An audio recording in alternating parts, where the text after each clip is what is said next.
I'm Fola Laoye, chartered accountant by original training, sort of many years ago. But I've spent, I would say, the last 20 years of my career in the healthcare sector in Nigeria. HBS for my MBA. I started in 1997 and graduated as class of 1999. So coming up to my 20th year anniversary, and 20th year reunion. So I'm looking forward to that.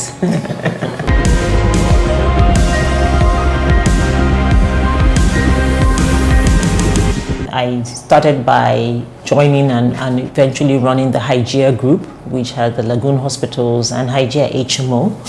And we were very much pioneers in both what I'll call health insurance in Nigeria, as well as in running what I'll call an integrated healthcare model that was more fashioned after the US style Kaiser Permanente model.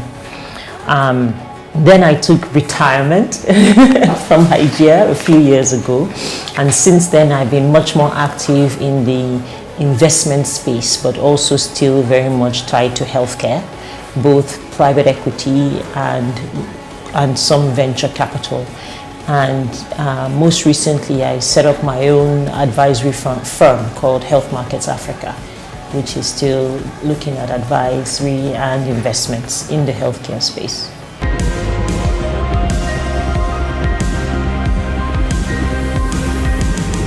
Harvard brand, I have to say, I was always enthralled by the Harvard brand, even from when I was back then in school. And I remember, so was your first degree in Nigeria? Or my first degree was here in Nigeria. I went to University of Lagos. And even as an undergraduate, I'd sort of heard about Harvard, and it was very much, a part of my own sort of personal goal to go to Harvard. So that was one thing that at least I felt I had to do. But more importantly, because the timing of what I chose to go was also quite important. I was also transitioning. I'd sort of started my career very much in finance and with my accountancy background and in financial services. And I was making a very concerted decision to switch into healthcare and also into what was at that time a family business. And I was doing it at a fairly young age. I was 26, 27 when I made this decision. And so I felt that I needed an MBA. I needed an MBA that would sort of give me a bit of a toolkit that would help me sort of, shall I say, fast track, sort of my management career, which was going to be important. And of course, Harvard brand, and always having wanted to go to Harvard, it was the obvious choice. But I would say maybe the other thing too, because in the end I did think about a couple of other schools. So I did get admission into Wharton and London Business School and a few others. But in the end, the Harvard brand, I guess I realized in reality was going to afford me being part of a truly global network, and a network that was also going to be relevant in Africa. And I felt the Harvard was the one school that would give me that more than the others. And so that was my final sort of decision point. So, I've certainly, again, over the last 20 years, had cause to relate with different universities, different business schools around the world. So, be it Stanford, be it LBS here or LBS in London and so on. And I think Harvard still holds a very unique proposition.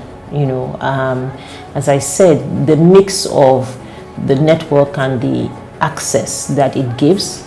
But I think truly also Harvard has been a place where it's always prides itself as being the general manager's business school. So it gives you a real all-round sense of what it takes to be a great manager, which I believe is very important in even becoming a leader. I think you have to be a manager first, even before you can really lead effectively. And I think Harvard certainly, pays quite a bit of attention on that.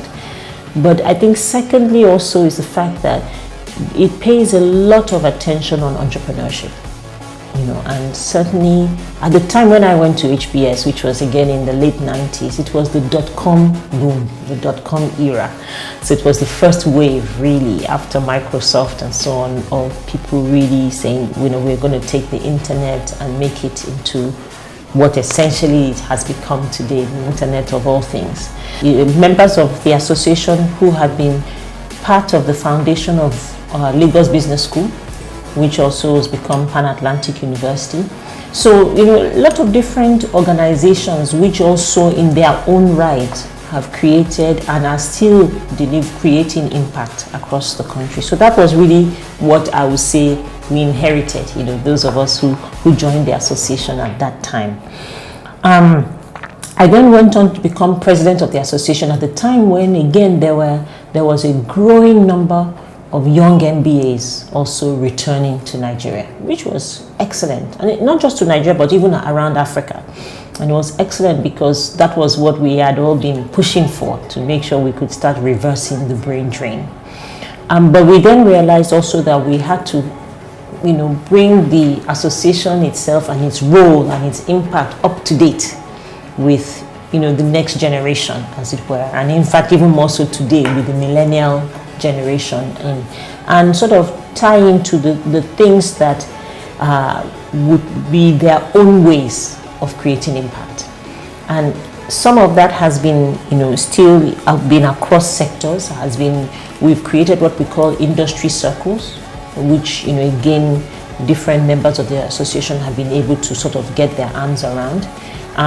Of course, fintech, financial technology, and I was just chatting about healthcare technology, and technology generally has shown up and has been a big focus, and that we are all sort of working with. Therefore, we have also been very much part of that, of how do we help to drive the conversations around the key areas of of social enterprise that are required. So we have a fierce number of members who are very active in that space, who have been creating impact in areas of agribusiness, but not just agribusiness but directly on nutrition. And how do we start to really fix the nutrition, the significant nutrition issues that we have in this country, and some even beyond Nigeria, to Africa as a whole. Similarly to, we've been also obviously some members are also at the cutting edge of really training and capacity building. So training and capacity building in a vocational way. So, we have members who are working on with institutions such as Junior Achievement to really think about how do you really create management talent and so on into our children, literally from a young age, but as they also grow to become the next generation.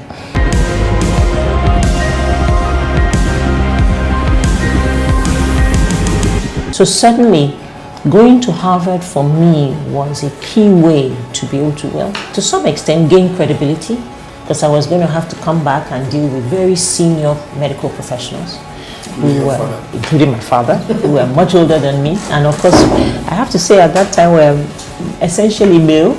Yes, I was very lucky. My mother was a doctor and she was a co-founder and co-owner. So I did have a female role model. But apart from her, it was a very male-dominated environment and one that was much more senior, age-wise and experience and so on. So Harvard did catapult me a bit into having a seat at the table, if I can call it that. I came in and I had to work on the shop floor for a while as well, before I could really sort of become a manager. But I think people sat up and they listened to me a bit more because I had a Harvard MBA. Obviously, with coming out of Harvard too, I was coming with relationships. So I came back with a technical partner to set up the HMO from the US, and they were one of the most respected HMOs there, called Health Partners from Minnesota. I came back with financing as well, which culminated in IFC being an investor in us way back, in 1999. So with those two things, which again Harvard had, afforded me the opportunity to bring to the table, that sort of helped, like I said, to give me a firmer seat at the table and also realized that there was a management role apart from a clinical role that was important in growing the business. So I used that, and as I said, especially used the technical partner relationship for a couple of years to really create what I'll call the platform that's now Hygia HMO. So to create all the sort of different departments, different units, to think about automation and IT, to think about underwriting and claims processing and risk assessment and all the things that obviously, yes, we were a healthcare business that was a great clinical business, but we had to understand and bring in, and adopt those areas to really be able to create a strong insurance pool. We also had to market, so we had to sort of grow the business very quickly because insurance is a game of numbers, and we needed to get the numbers in fast to be able to sort of show some critical mass and therefore to be able to create more efficiency. My name is Fola Laoye, and this is the HBS Life Impact Series.